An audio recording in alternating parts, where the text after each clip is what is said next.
warahmatullahi wabarakatuh. Perkenalkan, nama saya Licia Sepira Yahya, nomor BP 19011098. Saya dari kelas 2B. Di sini saya akan menyampaikan materi tentang sumsum tulang belakang.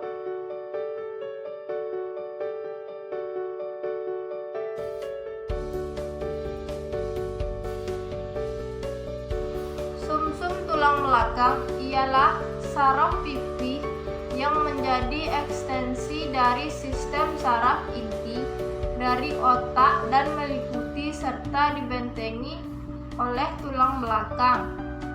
Fungsi utama sumsum tulang belakang ialah pengangkutan penghasilan rangsangan antara periferi dan otak. Fungsi lain sumsum tulang belakang yakni mengatur gerakan spontan, tergolong gerakan spontan pada mata, hidung, dan sebagainya. Sumsum tulang belakang dibalut oleh membran meninges. Apabila disimak secara horizontal, sumsum tulang belakang bagian luar kelihatan berwarna putih dan bagian dalam berupa kupu-kupu yang berwarna abu-abu. Pada bagian yang berwarna putih banyak menyimpan neurit yang dibungkus mielin. Bagian tersebut untuk meletakkan impuls mengarah ke otak dan dari otak mengarah ke efektor. Bagian yang berwarna abu-abu menyimpan serat saraf yang tidak terdapat mielinnya. Bagian tersebut dibedakan menjadi dua, yakni pangkal dorsal ataupun pangkal posterior dan pangkal ventral ataupun pangkal anterior. Pangkal dorsal menyimpan neuron sensorik dan pangkal ventral menyimpan neuron motorik. Bagian dari sumsum tulang belakang. The spinal column, or backbone, is one of the most important parts of your body. It provides the main support, allowing you to stand upright, bend, and twist.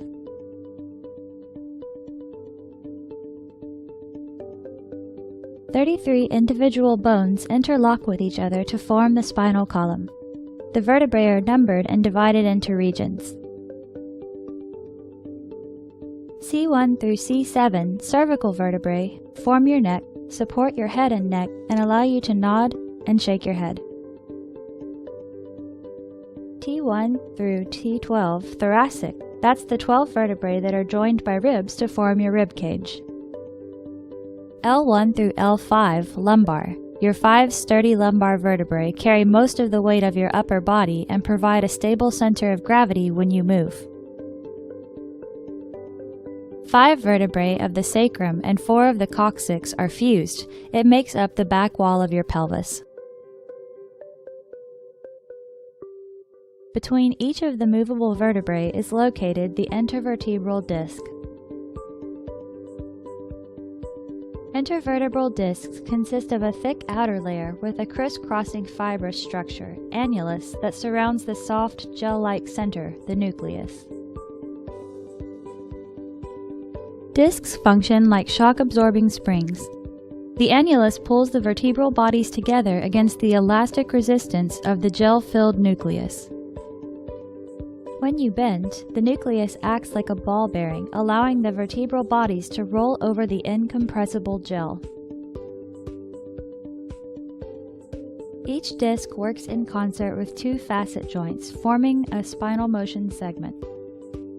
The biomechanical function of each pair of facet joints is to guide and limit the movement of the spinal motion segment. The surfaces of the joint are coated with cartilage that helps each joint move smoothly. Directly behind the discs, the ring-like vertebral bodies create a vertical tunnel called the spinal canal or neural canal. The spinal cord and spinal nerves pass through the spinal canal, which protects them from injury. The spinal cord is the major column of nerve tissue that is connected to the brain and serves as an information superhighway between the brain and the body. The nerves in your spinal cord branch off to form pairs of nerve roots that travel through the small openings between your vertebrae, intervertebral foramens. In consequence of aging or trauma, the intervertebral disc can be damaged or degenerated. Loss of disc height can cause bulging of the disc, putting pressure on the nerves exiting the spine. Disc degeneration and facet joints overloading can cause their arthritic overgrowth. This resultant loss of space in the foramen can cause squeezing or pinching of the nerve roots as they exit the spine. This condition is called lateral stenosis.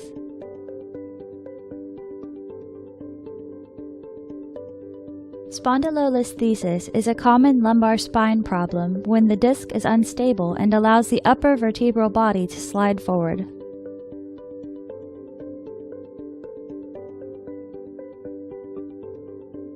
Lumbar disc disease can cause severe pain in the back and legs and sporadic tingling or weakness through the knees.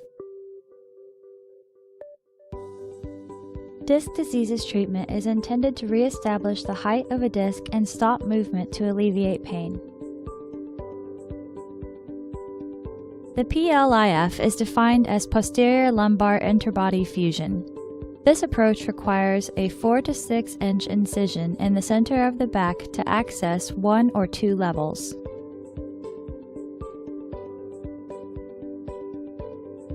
Initial posterior fixation is used to expand the intervertebral space.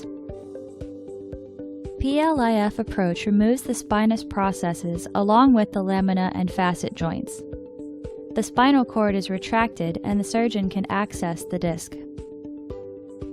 The surgeon can then remove the diseased nucleus to prepare the vertebral bodies for fusion.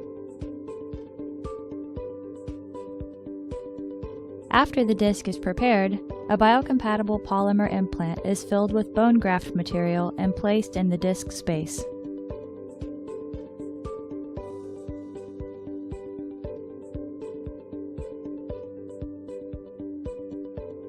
The procedure is repeated for the other side.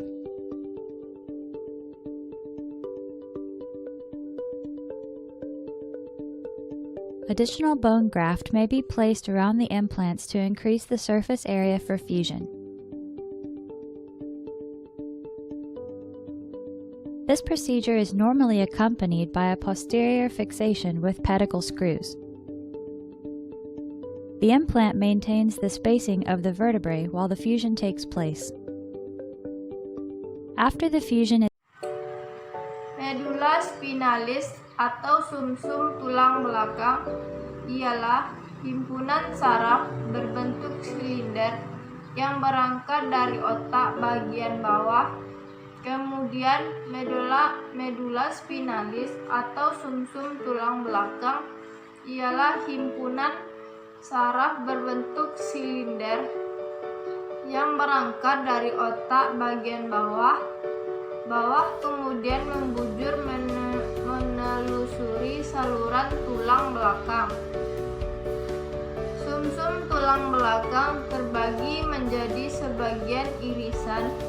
Tiap-tiap irisan mempunyai selaras pangkal saraf di kanan dan kiri. Pangkal saraf depan ataupun pangkal saraf efferens bekerja sebagai motorik, sementara pangkal saraf belakang ataupun pangkal saraf aferen bekerja sebagai sensorik.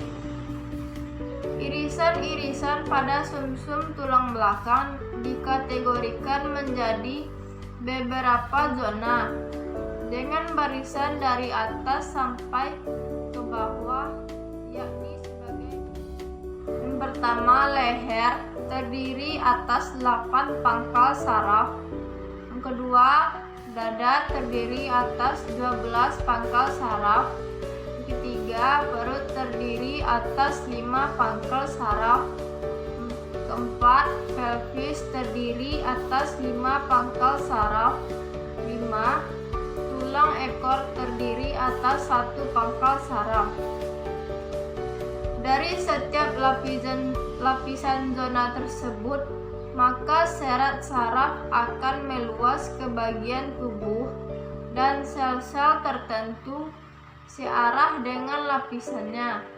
Contohnya ialah saraf torak yang berguna mensarafi bagian dada, kulit, urat-urat pernafasan, dan sel-sel di dalamnya. Susunan tulang belakang berikut gambar.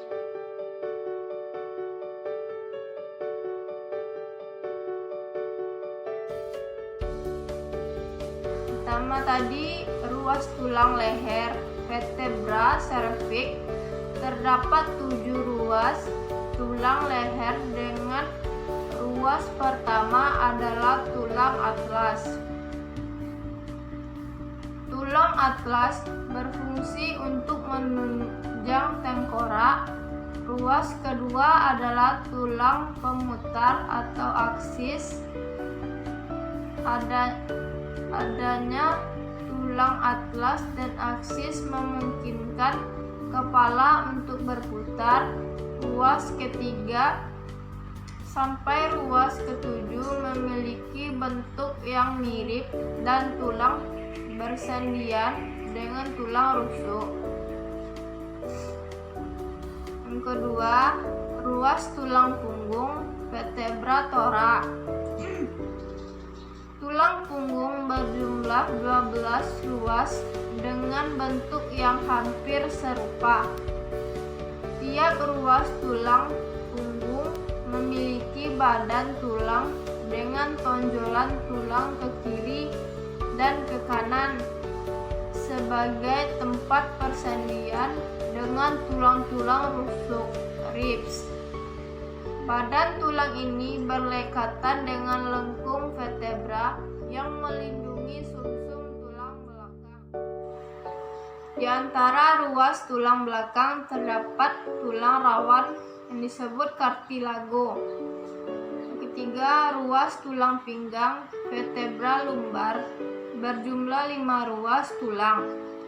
Tulang pinggang merupakan ruas tulang belakang yang paling kuat dan besar dibandingkan ruas tulang belakang lainnya. Bentuknya hampir serupa dengan ruas tulang punggung, namun tidak bersendian dengan tulang rusuk. Yang keempat, ruas tulang kelangkang yang disebut sakrum. Sakrum merupakan gabungan 5 ruas tulang yang bersatu. Tulang ini bersendian dengan tulang gelang panggul, ruas tulang pinggang terakhir, dan tulang ekor. Yang kelima, ruas tulang ekor yang disebut coccyx. Tulang ekor merupakan vertebra terakhir. Tulang ekor atau coccyx adalah gabungan 4 ruas tulang yang bersatu. Tulang ini bersendian dengan tulang kelangkang. Fungsi sumsum tulang belakang. Yang pertama, menghubungkan impuls dari indera menuju ke otak. Yang kedua, menghubungkan impuls dari otak menuju ke indera. Yang ketiga, menghubungkan otak dengan semua tubuh. Yang keempat, menjadi inti gerak spontan dan memberi keleluasan jalan sekilas gerak spontan. Kelainan bentuk tulang belakang dapat terjadi karena pola duduk yang tidak benar. Beberapa di antaranya menyebabkan skolisis adalah bentuk tulang belakang melengkung ke kiri atau ke kanan. Kyphosis adalah bentuk tulang belakang melengkung ke belakang. Adalah bentuk tulang belakang yang melengkung ke depan.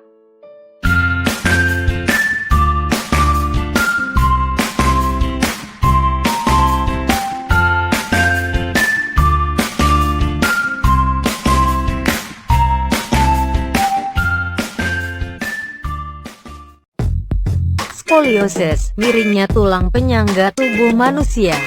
Tulang merupakan bagian tubuh yang vital. Tampaknya, tubuh manusia tidak akan bisa berdiri dengan tegak. Salah satu bagian tulang yang memegang peranan vital adalah tulang belakang. Sama seperti anggota tubuh manusia lainnya, tulang juga bisa terkena penyakit. Dan penyakit tulang belakang yang cukup terkenal adalah skoliosis. Skoliosis adalah gangguan tulang belakang yang kemudian membuatnya melengkung ke samping.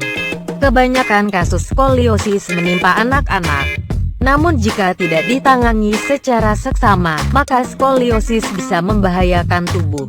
Menurut penelitian, kasus skoliosis kebanyakan terjadi karena faktor genetika. Selain itu, kerusakan bagian tulang belakang juga bisa menyebabkan skoliosis degeneratif. Skoliosis sendiri bisa didiagnosa melalui pemeriksaan fisik pada bahu, tulang belakang, tulang rusuk, dan pinggul yang diawali dengan gejala seperti salah satu bagian pinggul dan tulang belikat nampak lebih menonjol, serta salah satu bahu yang lebih tinggi. Skoliosis juga bisa membuat penderitanya mengalami nyeri yang menjalar dari tulang belakang ke kaki, nyeri punggung, nyeri pinggul, dan kesakitan ketika mencoba berjalan atau berdiri. Dan yang lebih membahayakan adalah skoliosis bisa memengaruhi sistem saraf ketika salah satu ujung saraf tertekan tulang belakang yang melengkung. Akibatnya kaki jadi kebas hingga gangguan buang air kecil. Pengobatan skoliosis. Penyakit skoliosis sebenarnya bisa diobati berdasarkan tingkat keparahan, pola lengkungan tulang, hingga usia dan jenis kelamin penderita. Pengobatan awal yang bisa dilakukan adalah dengan observasi ekstra yang dilakukan setiap 6 bulan sekali untuk memantau perkembangan lengkungan tulang. Observasi ini bisanya dilakukan ketika penderita masih anak-anak dan tingkat keparahan yang masih rendah. Selanjutnya, penderita akan diberikan obat antiinflamasi untuk mengurangi nyeri yang terjadi. Tindakan berikutnya adalah dengan pemasangan penyangga atau pen di tulang belakang. Pemasangan pen ini bertujuan untuk menghentikan lengkungan tulang yang semakin bertambah parah. Tentunya, pemasangan pen harus dilakukan oleh ahli kesehatan agar tidak menimbulkan bahaya kesehatan seperti kasus Aulia, penderita skoliosis yang pen penyangga tulang belakangnya menonjol hingga tembus di leher. Baiklah, sampai di situ saja materi yang bisa saya sampaikan. Assalamualaikum warahmatullahi wabarakatuh.